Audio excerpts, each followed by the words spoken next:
रत्नागिरी जिल्ह्यातील आंबा घाटातून एसटी वाहतूक बंद करण्यात आलेली आहे। पावसाळ्यात दरड कोसळण्याची भीती असल्यानंच या घाटातून एसटी वाहतूक बंद करण्याची खबरदारी घेण्यात आली। आंबा घाटाऐवजी आता पाचल मार्गे अणुस्कुरा घाटातून एसटी बसेसचा प्रवास असणार आहे। एकूण 10 एसटी आगारांमधील गाड्यांची वाहतूक आता आंबा घाटातून न होता अणुस्कुरा घाटातून होणार आहे। पुढील आदेशापर्यंत आंबा घाटातली वाहतूक बंद असणार आहे।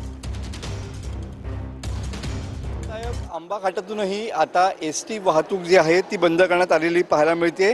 आंबा घाटात कोसळणाऱ्या दरडी आणि खचणाऱ्या रस्त्यांमुळे महामार्गावरची वाहतूक या ठिकाणी धोकादायक झालेली होती।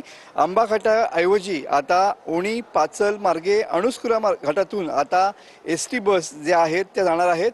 10 एसटी आगारातील गाड्यांची वाहतूक आता आंबा घाटातून पुढील आदेश होईपर्यंत या ठिकाणी बंद करण्यात आलेली पाहायला मिळते। अणुस्कुरा मार्गाने एसटीची वाहतूक आता प्रवासाचं अंतर देखील या ठिकाणी वाढणार आहे। जवळपास 45 किलोमीटरचं अंतर या ठिकाणी वाढणार आहे।